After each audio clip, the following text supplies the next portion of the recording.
Bonjour et merci de nous retrouver sur le plateau d'Un cœur qui écoute, votre rendez-vous de spiritualité. Aujourd'hui, nous avons la joie d'accueillir Marie-Christine Wölsteck. Marie-Christine, bonjour. Bonjour. Vous êtes mariée, mère de 3 enfants. Oui. Vous vivez avec votre mari qui est belge, près de Tournai en Belgique. Et vous êtes à l'origine des Troubadours du Seigneur, une association qui fédère autour des arts et du jeu plus de 150 jeunes qui mettent leur talent au service du Seigneur. On va le voir, on va revenir là-dessus. Mais vous allez auparavant commencer par nous lire un texte, comme le veut la tradition dans cette émission. Voilà, j'ai choisi une lettre aux Romains, celle qui correspond à la charité dans la communauté. De même que notre corps en son unité possède plus d'un membre et que ces membres n'ont pas tous la même fonction, ainsi nous, à plusieurs, nous ne formons qu'un seul corps dans le Christ, étant chacun pour sa part membres les uns des autres. Mais pourvu de dons différents selon la grâce qui nous a été donnée, si c'est le don de la prophétie, exerçons-le en proportion de notre foi. Si c'est le service, en servant, l'enseignement, en enseignant, l'exhortation, en exhortant. Que celui qui donne le fasse sans calcul, celui qui préside avec diligence, celui qui exerce la miséricorde en rayonnant de joie. Que votre charité soit sans feinte, détestant le mal, solidement attachée au bien. Que l'amour fraternel vous lie d'affection entre vous, chacun regardant les autres comme plus méritants d'un zèle sans nonchalance, dans la ferveur de l'esprit, au service du Seigneur avec la joie de l'espérance, assidu à la prière, prenant part aux besoins des saints et avide de donner l'hospitalité. Alors Marie-Christine, pourquoi avoir choisi ce texte ? Parce que c'est celui qui nous anime depuis... Ça fait un peu plus de 30 ans que nous sommes mariés, et ça fait plus de 30 ans que ce texte vraiment nous anime dans l'hospitalité, dans le service, et dans le service de notre profession auprès des jeunes. Voilà. De fait, comme on va le voir, vous avez quasiment dédié votre vie aux jeunes, déjà comme professeur. Vous avez été professeur de physique, c'est ça ? Sciences physiques, pendant 32 ans. Ouais. Mais vous avez aussi beaucoup transmis au niveau de la foi, puisque, on va le voir après, mais vous avez été vous avez fait l'éveil à la foi pendant 15 ans. Ouais. Vous avez préparé les jeunes au mariage pendant 10 ans. Vous avez fait du catéchisme, une troupe de théâtre, une chorale de jeunes, l'aide scolaire aux collégiens, des groupes de partage d'évangile pendant 15 ans aussi. Il semble que vous ayez la passion de la transmission, en tout cas de la transmission de la foi et de la jeunesse. Est-ce que ça vous vient d'où ? Je pense de mes parents. On est d'une famille nombreuse, on était 8 enfants, et je crois que presque tout le monde est dans l'enseignement. Donc voilà, mon père était ingénieur agronome, mes parents avaient une foi chevillée au corps, et ils nous ont vraiment transmis leur foi et leur passion des jeunes, je pense. Ma maman faisait le catéchisme à la maison. Il faisait partie d'un groupe de rosaires. On récitait le chapelet, on disait la prière en famille.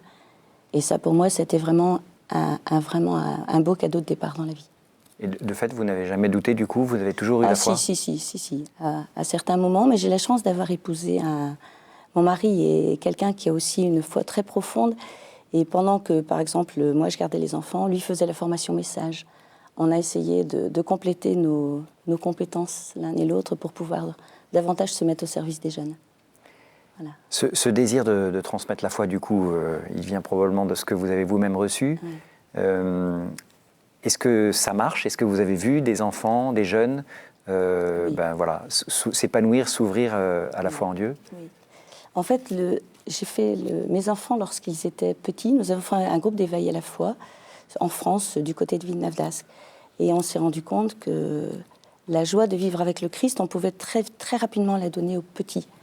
Et puis, lorsqu'ils ont été plus âgés, quand ils avaient une dizaine d'années, on a trouvé qu'une fois nourris par la connaissance, c'était vraiment bien, mais une fois nourris par le cœur, c'était 100 fois mieux. Et donc, avec des Salésiens dont nous sommes très proches, nous avons réfléchi pendant 2 ans sur un groupe de catéchèse vivante où on pouvait apprendre aux jeunes à vivre vraiment avec le Christ, mais au fond de soi, avec son cœur. Et ça s'appelait GCV et ça a fait école. Et pendant 1 ou 2 années après, nous avons préparé avec les catéchistes ce que nous proposions. Et nos enfants ont été les cobayes. Enfin, ils venaient et ils ont vécu tout ça avec nous toute leur enfance. Alors, j'ai listé rapidement tous les engagements qui étaient les vôtres. On vous voyait à la maison quand même de temps en temps. On ne vous a pas trop reproché sans problème. En fait, si maintenant nous accueillons des troubadours, nos enfants savaient que, quel que soit le jour, quelle que soit l'heure de la nuit, ils pouvaient forcément ramener n'importe qui à la maison. Donc, il nous arrivait très régulièrement le dimanche matin, « Ah ben maman, j'ai ramené un tel parce que tu comprends, ça va pas bien chez lui. » Donc voilà. Nos enfants ont été habitués à avoir une maison ouverte Notre fille, lorsqu'elle a fait ses années d'éducatrice, d'école d'éducateur, au bout de 15 jours, elle est revenue en nous disant « Maman, il y a une fille à l'école, elle vient de France et elle n'a vraiment pas le moral, elle va retourner. » Bon, elle est restée chez nous 3 ans. Et oui. c'est voilà, comme ça pour beaucoup, en fait. Alors, vous évoquez les troubadours. Comment sont nés ces fameux troubadours du Seigneur? En fait, quand je faisais le catéchisme dans ma paroisse, j'avais un garçon qui a voulu redoubler sa 2e année de profession de foi parce qu'il trouvait ça trop bien. Mais ça n'existait pas. Enfin, voilà. Donc il est resté une 2e année. Puis au bout de la 3e année, on s'est dit qu'il fallait peut-être trouver un autre parcours à leur proposer dans la paroisse. Et donc, ils ont été un groupe de 10, 15, 20, 25. Et avec eux, j'ai fait quelques pèlerinages. On a fait beaucoup de choses. Et nous avons rejoint notamment un groupe qui s'appelle Fondatio sur Bruxelles. Et là, vraiment, on y pratiquait l'adoration eucharistique. On a vraiment fait un chemin de foi avec eux très, très grand. Et puis, un jour, je cherchais quelque chose d'encore plus fort. On revenait de Lourdes comme brancardier.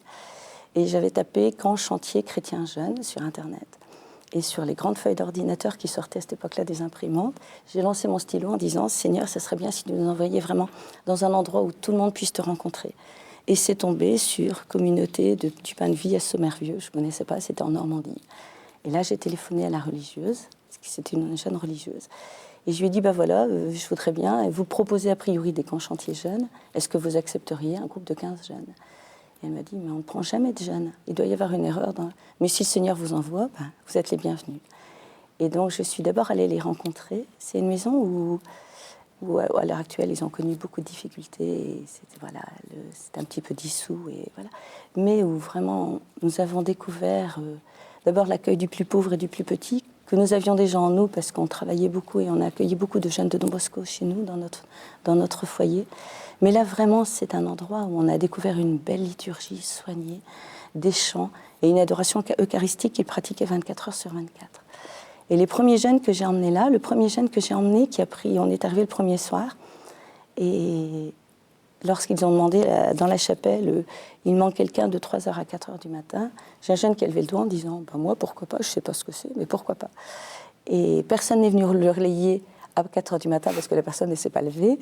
Et le lendemain matin, il m'a dit c'était super, je suis restée plus de 2 heures à la chapelle tout seul. Et ça a été un premier point de départ.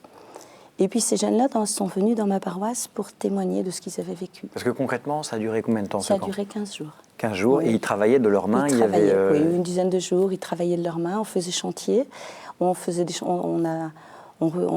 les chambres, on peignait, enfin on a fait plein de travaux très différents.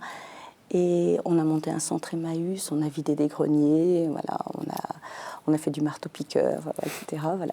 Et cette première fois-là, quand je suis revenue, les jeunes ont voulu témoigner dans la paroisse. Ils ont témoigné de ce qu'ils avaient vu et entendu et vécu. Et j'avais invité par hasard 2 jeunes de mon école qui faisaient partie de ma troupe de théâtre. Donc 2 jeunes pour lesquels vous étiez prof? J'étais prof simplement, prof de physique.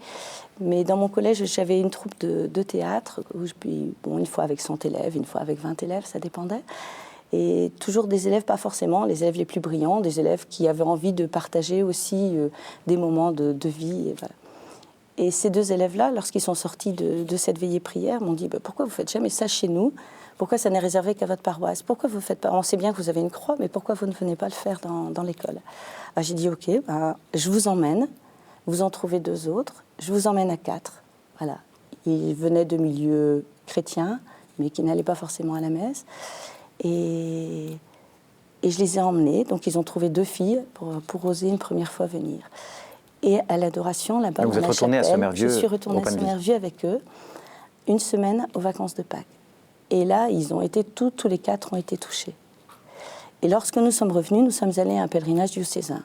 Et là, vraiment, ils sont sortis en disant « on veut faire quelque chose, vraiment ». Voilà. Et de là est née une aumônerie dans mon collège. Donc ça a duré depuis, 2005, 2006, quelque chose comme ça. Et donc une aumônerie où les jeunes, une fois par mois, venaient prier, célébrer, lire la Bible, danser, faire des danses d'Israël. Quelque chose de très joyeux. On a commencé avec 4 jeunes et quand je suis partie du collège, ils étaient à peu près 80. Ah oui. Voilà. Et alors, la notion artistique ou la dimension alors, ça s'est vraiment venu après. Une autre fois où j'ai emmené, donc quand je suis revenue, quand nous sommes revenus après les vacances de Pâques, quand on a proposé à des jeunes de venir avec nous, et j'ai dit, voilà, je peux emmener quelques jeunes en chantier si vous voulez, que vous croyez aux union en Dieu, voilà, vous venez et voyez. Si vous avez envie de venir et de découvrir autre chose, Et donc ils sont venus. Et Et vraiment, ils ont vraiment beaucoup appris, déjà au point de vue humain, parce que dans la communauté Humaine de Vie, ils accueillaient vraiment des gens de la rue, des gens en difficulté, des gens en situation de divorce, des pères tout seuls, des gens, des SDF, des toxicos, enfin vraiment, il y avait un petit peu de tout. Et comme école de la vie, c'était déjà très, au point de vue humain, c'était déjà très fort de partager, de les servir, d'accepter de ne manger que très simplement. La première fois, je me souviens, nous avons mangé, le cuisinier était parti sur un coup de tête, nous avons mangé des betteraves et du pain pendant 4-5 jours. Comme école de la vie, c'était très bien. Et en parallèle de ça, il y avait une très belle liturgie soignée. Et vraiment, les jeunes ont eu envie de démarrer. Et donc, avec le premier groupe avec lequel je suis allée, ils avaient amené leur flûte, parce qu'au collège, on jouait de la flûte. En 6e, on apprend à jouer de la flûte. Et donc, ils ont amené leur flûte. Et puis, de fil en aiguille, les générations qui sont passées après ont toutes eu envie de jouer et d'apprendre à jouer d'un instrument pour se mettre au service du Seigneur. Donc, ça a commencé comme ça. Et vous avez aussi rencontré, je crois, un couple qui connaissait un peu les arts, justement, les arts du cirque. Et donc, la dernière année, donc, je suis allée pendant 2-3 ans avec mon groupe de profession de foi et un petit groupe de mon collège. Donc, je suis allée pendant 2-3 ans. Et puis après, je m'étais dit, bon, ben, c'est tout, ça suffit, on va arrêter là. Et puis, le dernier soir, une religieuse qui était là m'a proposé, au temps prière, et m'a dit, le Seigneur te demande de continuer à t'occuper de jeunes. En moi-même, je vais être honnête, je me suis dit, mais de quoi se mêle-t-elle ? Et puis, je suis restée dans la chapelle toute la nuit et je me suis dit, si Seigneur, si c'est ta volonté, il n'y avait que mon mari qui savait que je comptais arrêter. Donc voilà. Et si c'est ta volonté, montre-moi. Et en partant, une des religieuses m'a dit, tiens, voilà une carte. Si jamais tu as envie de venir, que je vienne chanter, si jamais tu as besoin de quelque chose, tu me dis, je veux bien venir animer un atelier chant une fois de temps en temps. Bien. Et puis, lorsque je suis rentrée chez moi, quelques jours après, une de mes sœurs est en train de nettoyer son grenier, me sort un monocycle. Elle me dit, sûrement tu auras besoin d'un monocycle. Moi, je n'en ai pas besoin, mais je ne faisais pas de sport, donc je ne voyais pas à quoi ça pouvait me servir. Et puis, quelqu'un que j'avais rencontré à Sommervieux me téléphone en me disant, il y a un couple qui a vécu au Point de Vie pendant un bon moment, qui maintenant est, la dame est sacristine dans une paroisse. Ils vivent pas très loin de chez vous, à 20 km, et peut-être que vous pourriez les rencontrer. Je me suis dit oui, pourquoi pas. Et l'occasion s'est faite toute bêtement et nous nous sommes présentés chez eux. Et du coup, on s'est dit, bon, entre le cirque, la musique, les gens qui se proposent, bon, si on veut faire ça. Et avant de décider, j'avais dit à mon mari, il faut que tu viennes vraiment avec moi, tout au début. Donc, je dis, moi, j'ai été touchée, mais il faut que toi aussi, tu sois d'accord. Donc, nous sommes partis en Normandie. Je l'ai laissé à l'entrée de la propriété. Je l'ai retrouvé le soir à 21h. Je l'ai laissé toute la journée là-bas. Et quand il est ressorti, il a dit, OK, on démarre à 2. Et nos enfants avaient une quinzaine d'années. Et donc, c'est comme ça que les troubadours du Seigneur sont nés. C'est comme ça que les troubadours sont nés. Voilà. Et alors, comment vous avez trouvé le nom de troubadour ? C'était à cause de... quelqu'un qui fait du cirque. Moi, je ne savais faire aucun cirque. Voilà. Quelqu'un, je sais maintenant jongler, au bout d'un certain nombre d'années. Quelqu'un qui chante, donc Sœur Claire chantait. Moi, je gratouillais un petit peu une guitare. Et puis, on a rencontré une dame, une institutrice qui dansait, qui nous a donné envie aussi de danser, comme dans les danses d'Israël. Plus, on était vraiment très en recherche de liturgie et de lire l'Évangile avec les jeunes et de leur faire partager notre goût de Dieu. Et bon, on a dit, voilà, du cirque, troubadour, mais pas troubadour pour n'importe qui, troubadour du Seigneur. Et c'est commencé comme ça. Alors aujourd'hui, un troubadour du Seigneur, il a quel âge ? Il fait quoi ? Il s'engage à quoi ? Il a entre 11 et 25-26 ans. Voilà. Il s'engage à quoi ? Il s'engage à rien du tout. Il s'engage à rien du tout parce que c'est une association où on invite les jeunes. Donc ils peuvent venir pendant 1 an, revenir 2 ans après. Ils sont toujours les bienvenus.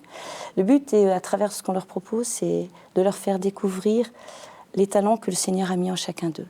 Un peu comme dans la lecture aux Romains, c'est vraiment... Il y en a qui savent chanter, il y en a qui savent danser, il y en a qui savent jouer d'un instrument, il y en a qui ont une oreille musicale où en 2 temps 3 mouvements, ils jouent des chiffres ou ils transposent une partition. Il y en a qui ont un talent de potier, il y en a qui sont artistes de décoration. Enfin, je veux dire, on a la chance d'avoir j'ai jamais vraiment dû chercher de qui m'entourer parce que je crois que le Seigneur a toujours envoyé. Si c'était vraiment, voilà, je pense que c'était vraiment son envie et il nous a toujours envoyé les gens compétents pour nous compléter. Alors, un troubadour, c'est celui qui cherche les talents qu'il a en lui, qui apprend à les développer, qui apprend à rencontrer le Christ et qui choisit de mettre ses talents au service du Christ et de la communauté de là où il vit. À propos des talents, vous citez souvent Don Bosco. Oui. Parce que depuis 30 ans, dans notre village, il y a une maison salésienne Donc quand nos enfants étaient petits, on allait à la messe là-bas, parce qu'ils avaient une chapelle où ils accueillaient à peu près 80 jeunes. Et puis depuis une quinzaine d'années, c'est mon mari qui gère l'association, voilà, qui gère la maison. Et nous sommes très proches et nous avons accueilli chez nous des jeunes, un jeune par exemple qui avait l'âge de notre aîné, qui pendant 2 ans est venu chez nous le soir après l'école et qui ici est revenu, on ne l'a pas vu pendant une dizaine d'années, et qui ici est revenu vivre 1 an et demi chez nous parce qu'il n'avait pas de travail et qui est revenu hier justement pour nous présenter sa femme et sa petite fille. Voilà. Et la spiritualité salésienne, c'est vraiment... Tu sais rien faire, tu sais moins chanter, non, tu sais moins siffler, disait Don Bosco. Ben voilà, c'est notre spiritualité, c'est que ce que l'on a, on le développe pour le mettre au service du Seigneur. Voilà. Ces troubadours, ils viennent d'où? Ils viennent pas forcément de milieu chrétien? Non, vraiment de partout. Un tiers, grosso modo, vient de mon école, donc un milieu pas très privilégié. Beaucoup de jeunes qui sont venus au début au troubadour sont venus parce que j'avais un lien avec eux, parce que je faisais... l'école du soir, mais je leur ai toujours dit, vous venez si vous avez envie, il n'y a aucun lien entre le prof de physique qui vous aide à faire de la physique et des maths le soir après l'école et ma foi en Dieu.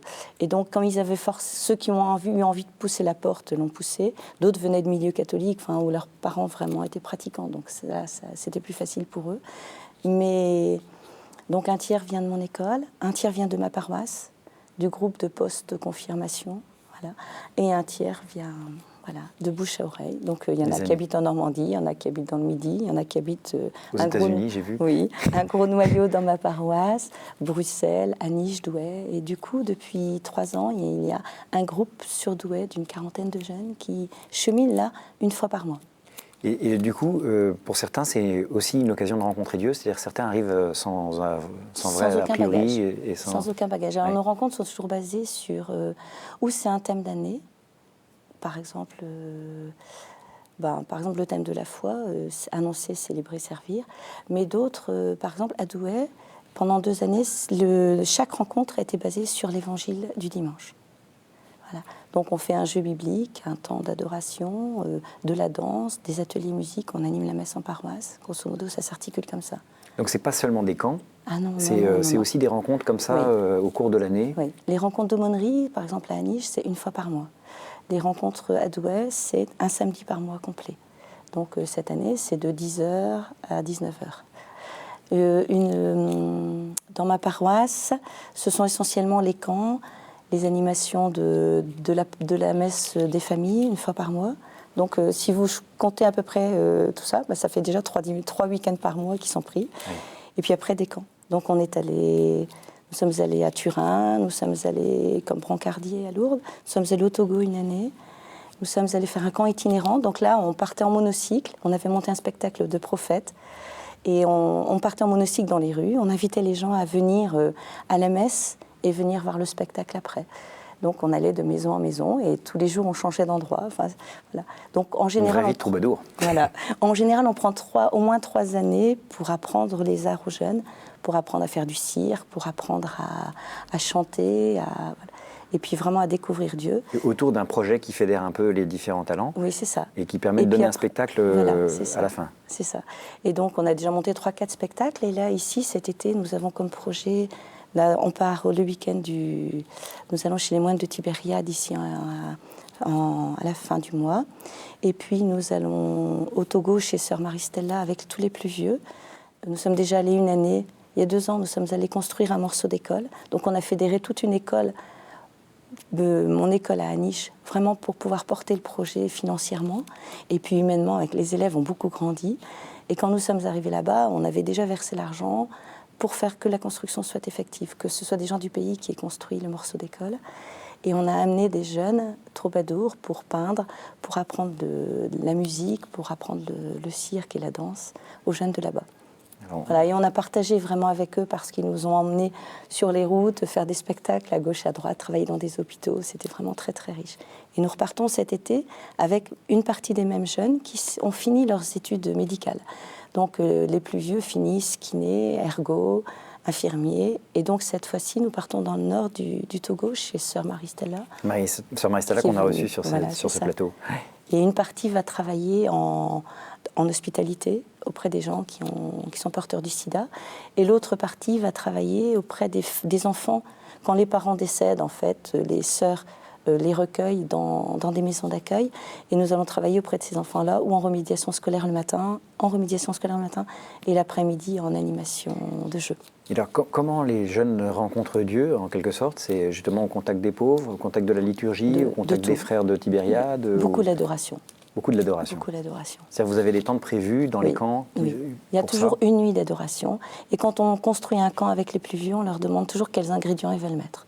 Donc c'est toujours un camp biblique. Donc cet été, c'était les béatitudes. Une année, c'était les 10 paroles. Enfin, chaque fois, c'est... Et on demande toujours aux plus vieux les ingrédients indispensables qu'ils veulent. Et en général, voilà, un pèlerinage, une marche, une nuit d'adoration. Chacun prend une demi-heure ou un quart d'heure. Celui qui veut rester la nuit, veut rester la nuit. Et puis beaucoup des temps de partage, des temps de frat. Il y a au moins un temps de fraternité par jour, de discussion et de partage de la parole. Alors pour animer tous ces temps-là, pour organiser, pour prévoir, c'est vous qui faites ça toute seule avec votre mari? Non, on s'appuie. Chaque année, j'ai des adultes qui nous rejoignent. Qui sont des anciens troubadours? Alors, les anciens troubadours, ici, nous sommes partis au JMJ local de Maubeuge, dans le nord de la France, et on est parti avec 50 JMJ, 50 troubadours qui avaient plus que 16 ans, et qui se sont mis au service du camp qui précédait. Donc 50 jeunes qui ont accepté de prendre une semaine, de se former, de prendre une semaine pour les plus jeunes, et après de venir animer, prendre du temps pour eux JMJ, mais aussi animer toute la partie. On a même monté un orchestre de samba, donc pour les JMJ, voilà. Et puis eux maintenant se retrouvent. Bon, il y a un groupe de plus vieux qui s'est mis en route ici à la rentrée septembre et qui chemine. Donc ils se retrouvent ensemble pour des temps de prière.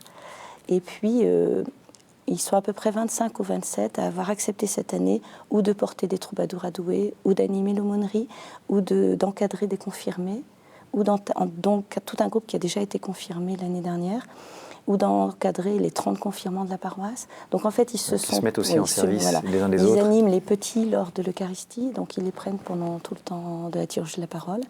Et donc ils font une animation, une évangélisation à ce moment-là. Voilà. Est-ce que le Seigneur vous comble à travers cet apostolat aussi? Tout à fait. Qu'est-ce qu'il vous donne alors? Beaucoup de joie. Je crois que quand on voit des jeunes qui ne sont pas baptisés, qui ne connaissent pas Dieu, et qui demandent au bout de 1 camp, 2 camps, qui demandent à être baptisés ou à faire leur première communion, voilà, c'est vraiment le signe que... Ouais, c'est vraiment Et puis on accompagne quand même aussi beaucoup de jeunes en difficulté, parce que dans les troubadours, il y a des jeunes qui sont en bonne forme physique, qui sont près de Dieu, qui ont déjà rencontré Dieu dans leur vie, et qui naturellement sont porteurs, et puis des jeunes qui ont beaucoup de souffrances de famille, et qui trouvent dans l'hospitalité, voilà, qui trouvent chez nous aussi un havre de paix où ils déposent leurs valises, parfois un soir dans la semaine, parfois pendant une semaine, parfois pendant un mois, ça dépend, voilà. Et ce sont ces jeunes-là qu'on accompagne aussi avec mon mari, et qui sont troubadours, et qui après, quand ils vont mieux, se mettent au service. Par exemple, on a un jeune qui, pendant quelques années, qui était un de mes élèves, qui a eu beaucoup de difficultés dans sa famille, qui a fugué, qui s'est sauvé, qui a fait tentative de suicide, etc. Et qui, au camp cet été, s'était vraiment pas senti bien du tout, et qui cherchait toujours sa voie. Et au camp cet été, il a dit au Seigneur, pendant la nuit d'adoration, il a dit « Seigneur, où je quitte les troubadours, ça fait 8 ans, je pense que j'en ai fait le tour, où tu me changes ?» Et il a attendu toute la nuit, voilà. Et le lendemain, il s'est levé avec une joie énorme. Et qu'il a partagé, il a témoigné. Donc les gens ont bien mieux compris pourquoi il était comme ça. Et il a monté ici depuis septembre un groupe, il fait des études infirmiers, et il a monté un groupe de clowns auprès des enfants en pédiatrie. Et il y a 15 jeunes de 18 ans qui l'ont rejoint à Troubadour, voilà, et qui se forment. Et ils prient avant. Enfin, ce qui est beau aussi, c'est quand un jeune ne va pas bien, on sait que chez les troubadours, entre 21h et 23h, on prie. Donc quand on sait qu'on prie à cette heure-là, on sait que forcément quelqu'un d'autre vous rejoint dans la prière. Et parfois, quand un jeune ne va pas bien, j'invite, j'ouvre ma maison et je dis dimanche soir, on récite le chapelet, viens qui veut. Et en général, ils sont 10, 15, voilà. Merci beaucoup Marie-Christine. On va devoir terminer malheureusement cette émission. J'ai encore 3 questions rituelles auxquelles je vous demanderai de bien vouloir répondre de manière rapide. Quel conseil donneriez-vous à quelqu'un qui vous dirait « j'ai envie de devenir chrétien, par quoi dois-je commencer ?» De rencontrer quelqu'un qui a rencontré Dieu dans son cœur. Il faut que le cœur, la tête et le corps soient vraiment en harmonie. Et je pense qu'il faut vraiment qu'il rencontre quelqu'un qui vit du Seigneur dans son cœur. Voilà. Quel est votre héros, votre saint, la personne que vous trouvez admirable? Je crois que ça ne sera pas difficile, c'est Saint Jean de Bosco. Saint Jean de Bosco. Voilà. Au jour du jugement, qu'aimeriez-vous que Dieu vous dise? Qu'il veut bien de nous et qu'il veut bien de nous accueillir auprès de lui. Voilà. Et j'espère beaucoup y retrouver tous les gens que j'aime. Merci beaucoup Marie-Christine Wellsteck. Je rappelle que vous êtes mariée, donc mère de 3 enfants, que vous habitez en Belgique, près de Tournai, et que vous êtes à l'origine de ces troubadours du Seigneur dont on vient de parler et qui fédèrent donc plus de 150 jeunes maintenant autour des arts et du jeu et qui cherchent à mettre leur talent au service du Seigneur. Un site internet peut-être pour ceux qui veulent en savoir davantage, www.troubadourduseigneur.com, troubadour au pluriel, troubadour avec un S, donc duseigneur.com. Merci encore Marie-Christine d'avoir accepté notre invitation. Ceux qui veulent revoir cette émission peuvent le faire en allant sur le site internet de KTO, ktotv.com. Et sinon, nous nous retrouvons la semaine prochaine pour une nouvelle émission.